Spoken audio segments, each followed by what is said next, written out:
Good morning বন্ধুরা, welcome back to my channel Shiuli official. নতুন আরেকটা ভিডিওতে তোমাদের সবাইকে জানাই অনেক ভালোবাসা। তো বন্ধুরা, প্রতিদিনের থেকে আজকে সকালটা একটু অন্যরকমভাবে শুরু হয়েছে। চা কফি বাদে আজকে আমরা সকাল সকালে খাচ্ছি দেখো খেজুরের রস। অনেক বছর পরে খাচ্ছি, জানো তো, লাস্ট কবে খেয়েছি ভুলেও গেছি। আমরা গ্রামে থাকি ঠিকই, কিন্তু পাওয়া যায় না। আমার দেওর অনেক দূর থেকে এনেছে। মাম্মা এখানে খাচ্ছে আর বলছে পোড়া পোড়া গন্ধ লাগছে। আসলে খেজুরের রসে একটা ধোয়া ধোয়া গন্ধ থাকে, তো ওটা সবাই সহ্য করতে পারে না, পছন্দ করে না। তো তোমরা কে কে পছন্দ করে কমেন্ট করে জানিও। এখানে দেখো বর মশাই মশারির তলায় বসে খাওয়া শুরু করে দিয়েছে, লোভ আর সামলাতে পারেনি। খেজুরের রস খেয়েছি তাই বলে কি চা কফি খাবো না? একদমই না, কারণ এরা আমাদের সবার সকালের বন্ধু। আমি সকাল সকালে করে নিয়েছি কফি, তার সঙ্গে রয়েছে মুড়ি, আর আমি বসে বসে সিরিয়াল দেখছি। এখন আমি বানাবো আলুর পরোটা। আজকের আলুর পরোটা একটু অন্যরকমভাবে বানাবো। এখানে নিয়ে নিয়েছি আমি ময়দা, সুজি, সাদা তেল, তারপরে নিয়েছি চিনি, হলুদ, লবণ, সিদ্ধ করা আলুর টুকরো, ধনেপাতা কুচি, কাঁচা লঙ্কা কুচি আর শুকনো লঙ্কা ভেজে গুঁড়ি, সব কিছু একসঙ্গে মিশিয়ে খুব সুন্দরভাবে চেপে চেপে মেখে নিচ্ছি। মেখে কিছুটা সময় রেখে দেবো।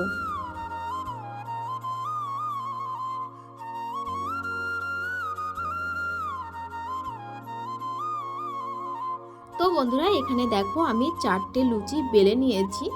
এখন আমি এই 4টে প্রথমে ভেজে নেব।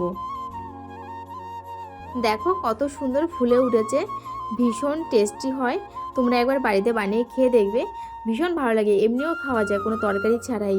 আর তোমরা তো দেখতেই পারলে সব কিছুই টেস্টি টেস্টি জিনিস দিয়েছি, টেস্টি তো হবেই বলো। এখন আমি ঘরটাকে গুছাবো, তার জন্য আমি পুরো ঘরটাকে ওলট পালট করে ফেলেছি। আর প্লাই দুটোর অবস্থা দেখছো কি করেছি আমি, ছবি লাগিয়ে। ওখানে রয়েছে আমার অনেক শখের একটা স্টিলের খাট। আমরা যখন কলকাতা ছিলাম তখন কেনা হয়েছিল, কিন্তু এখানে তো পাতানোর জায়গা নেই, যার কারণে খুলে রাখতে হচ্ছে আর ওইভাবে নষ্ট হচ্ছে। শোকেসটাকেও আমি খুব সুন্দরভাবে মুছে গুছিয়ে নিয়েছি আবার। আর এই যে র্যাকটা দেখতে পাচ্ছ, এই র্যাকটার ভেতরে ছোট্ট ইঁদুরে গিয়ে ছোট্ট ছোট পটি করে রেখে দিয়েছিল, তো আমি সব কিছু আবার ঝেড়ে টেরে রেখে দিয়েছি। আর এই দুটো দেখতে পাচ্ছ অনেক ভালোবাসার জিনিস। এটা মাম্মা যখন নাচে ভর্তি হয় তখন 1 মাস পরে একটা অনুষ্ঠানে নাচ করতে গেছিলো বন্ধু সংঘ ক্লাবে, তো ওখান থেকে দেওয়া হয়েছিল। আর এটা ওর বাবা যখন এনসিসি করতো স্কুলে, তো তখন খুব ভালো এনসিসি করাতেও করতো, তার জন্য ওকে দেওয়া হয়েছিল। আর একটা ব্যক্তিকে তোমাদের দেখাই, এই যে দেখো আমার শ্বশুর মশাই আমার বর দেওর যখন অনেক ছোট ছিল তখনই মারা গেছে। তো সব কিছুই এখানে টানানো ছিল, কিন্তু এত ধুলো, আমি আবার সব কিছু মুছে টুছে খুব সুন্দরভাবে আবার গুছিয়ে রাখবো। আমাদের ঘরে জানো তো প্রচণ্ড ধুলো, মাটি তো নিচে, ঝাঁট দিলে ধুলো উড়ে উড়ে সব জায়গায় যায়। আর এটা আমার অনেক ভালোবাসার একটা জিনিস, অনেক পুরনো একটা স্মৃতি। আমি খুব সুন্দরভাবে যত্ন করে রেখে দিয়েছি একদম সামনেই। A few moments later. তারপরে চান টান করে রং মেখে ঢং করছি এখন আমি তোমাদের সামনে। আসলে রিলস বানাবো, তো তার জন্য একটু সাজুগুজু করে নিয়েছি। তেমন কিছু সাজুগুজু করিনি, মুখে মেকআপ টেকআপ কোনো কিছুই করিনি। আয়নাটা একটু অপরিষ্কার লাগছিলো, সামনে একটা নাইটি পেলাম তাই দিয়ে মুছে দিলাম। আর আমি শুধু একটু চোখে কাজল নিয়েছি, কানের পরেছি ব্যাস, আর লিপস্টিক নিয়েছি।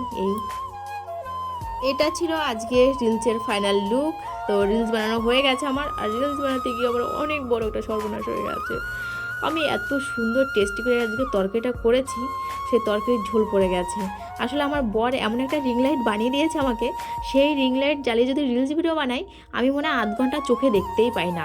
আর ঝুড়ির তলায় ছিল তরকারি, আমি না দেখতে পাইনি, ঝুড়ি ধরে ঠেলা দিয়েছি, তরকারি পড়ে গেছে। তারপর কী করবো, সামনে একটা রুমাল পেয়েছি, রুমাল দিয়ে মুছে ফেলেছি। দেখো রুমালের অবস্থা কী। তো বন্ধুরা, এখন আমি পাঁপড় ভাজলাম মাম্মার জন্য। এই যে দেখো কতগুলো পাঁপড়, দেখেছো? তো মাম্মা স্কুল থেকে চলে এসেছে, এখন ভাত খাবে। আমিও সারাদিন ভাত খাইনি।